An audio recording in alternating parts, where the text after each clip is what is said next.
le cadre de nos 10 jours de prière, nous considérons aujourd'hui le thème de la liberté d'une vie centrée sur la simplicité. Et tandis que nous commençons, j'aimerais que nous puissions dire notre reconnaissance à Dieu, que nous puissions le remercier pour ses bénédictions, le louer pour sa bonté.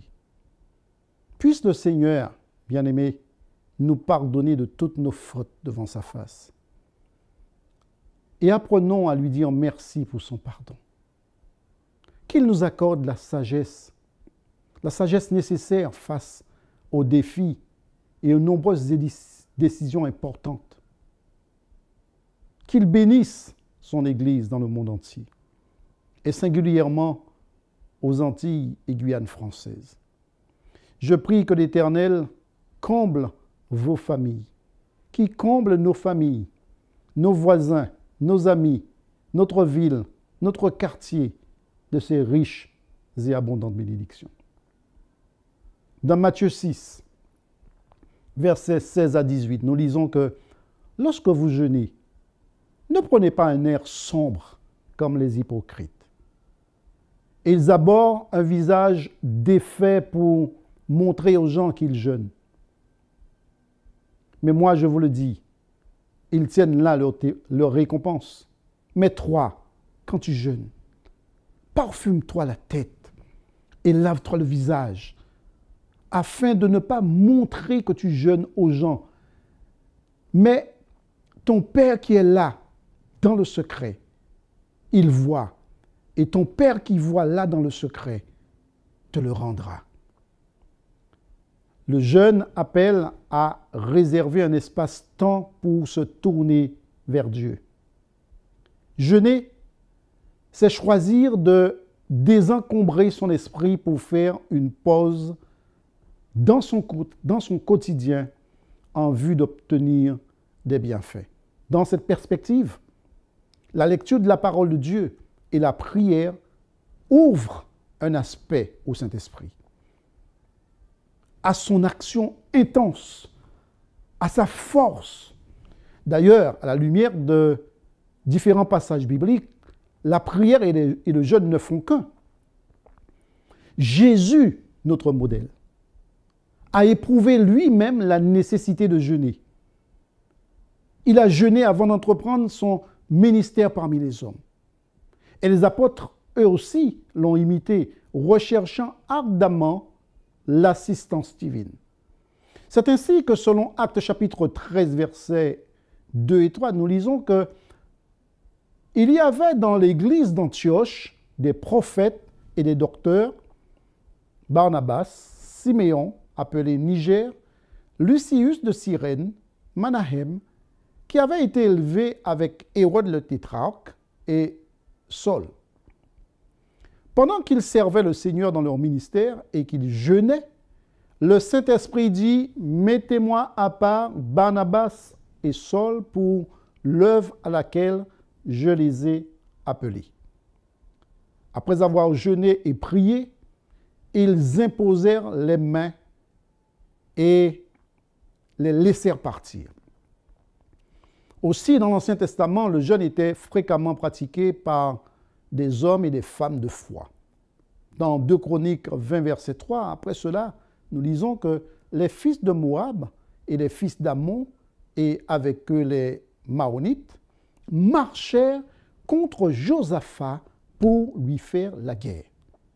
On vint en informer Josaphat en disant « Une multitude nombreuse s'avance contre toi depuis l'autre côté de la mer, depuis la Syrie, et ils sont à Hatsatson-Tamar, qui est en En-Gedi. » Dans sa frayeur, Josaphat se disposa à chercher l'Éternel, et que fit-il? Il publia un jeûne pour tout Juda. Juda s'assembla pour invoquer l'Éternel, et l'on vint de toutes les villes de Juda pour chercher l'Éternel. Aussi, dans Esdras 8, verset 21, nous lisons que là, près du fleuve d'Ahava, je publiai un jeûne d'humiliation devant notre Dieu afin d'implorer de lui un heureux voyage pour nous, pour nos enfants et pour tous ceux qui nous appartenaient. Et enfin, dans Esther 4, versets 15 et 16, Esther envoya dire à Mardochée, « Va, rassemble tous les Juifs qui se trouvent à Suse et jeûnez pour moi sans manger ni boire pendant 3 jours, ni la nuit, ni le jour. Moi aussi, je jeûnerai de même avec mes servantes, puis j'entrerai chez le roi malgré la loi, et si je dois périr, je périrai. » Mardochée s'en alla et fit tout ce qu'Esther lui avait ordonné.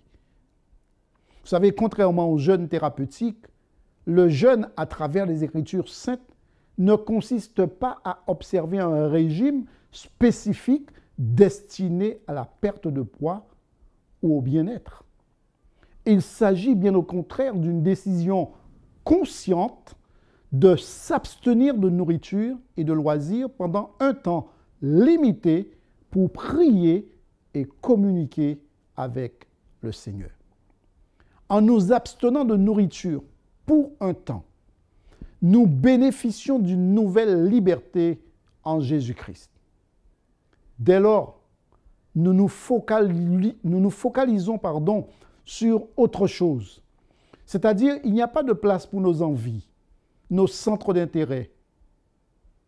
Seul compte la soif d'entendre la voix de Dieu pendant le jeûne. Accroître notre dépendance au Seigneur, être concerné par les approches spirituelles, reconsidérer les aspects de notre vie sous un nouvel angle. Ainsi, nous démontrons par cette démarche notre aspiration à ressentir la présence de Dieu dans notre vie plus que toute autre chose. S'abstenir pour mieux vivre une vie pleine. Gardons en mémoire ceci. La croissance de notre vie spirituelle est le fruit de notre amour pour Dieu. Tel un trésor, cette complicité extraordinaire avec lui sera choisie par le croyant, recherchant ce qui est juste et bien, dans l'intention de lui plaire. Nous vivons dans un monde bien réel. Nous avons des ennemis mortels qui agissent, chers amis, avec perfidie et dans l'ombre, qui pourraient parasiter cette marche vers le ciel. Mais le Maître nous a prévenus. Nous ne pouvons éviter totalement l'ivraie parmi le bon grain. Même si le mal envahit tant de sphères, protégeons ce que nous avons le plus cher, notre vie avec Jésus-Christ. Comme vous l'avez déjà peut-être chanté, « Et les choses de la terre pâliront peu à peu, si tu lèves vers Jésus les yeux. » Veillons à ce que nous écoutons, à ce que nous regardons, à ce qui pourrait absorber nos pensées terrestres, parfois éloignées de l'idéal élevé. Ouvrons grand nos cœurs, redécouvrons une vie simple, une vie optimisée par le lien dans la foi et en notre Créateur et à notre Créateur. Prions ensemble. Bon Père Céleste, merci de nous fournir tout ce dont nous avons besoin, Seigneur. Dans nos excès, dans nos abondances, nous oublions souvent qu'il n'est jamais avantageux d'avoir trop. Seigneur, le jeûne et la prière ne sont pas un élan naturel. Et nous implorons donc ta force pour choisir de nous abstenir de toute facilité et tout ce qui est nocif. Que ce soit la nourriture, la musique, les films, le shopping et tant d'autres choses. Montre-nous, ô Dieu, comment prendre une décision ferme pour les remplacer volontairement tout ce qui n'est pas bénéfique par ce qu'il est. Aide-nous à choisir un mode de vie sain dans sa globalité. Ô Dieu, nous désirons une transformation du cœur. Aussi, pardonne, nous t'en prions, notre hypocrisie. Chaque fois que nous disons, enseignons ou prêchons une certaine manière, mais que nous vivons le contraire. Pardonne-nous, Seigneur. Nous voulons agir pour toi d'un cœur entièrement dévoué et soumis. Que ton amour soit le moteur de notre cœur renouvelé par ta miséricorde et ta grâce, de même que par la présence permanente de ton Esprit Saint en chacun de nous. Que le jeûne et nos activités spirituelles quotidiennes soient l'expression véritable de ta sainte présence en chacun de tes enfants. Accorde-nous ces grâces.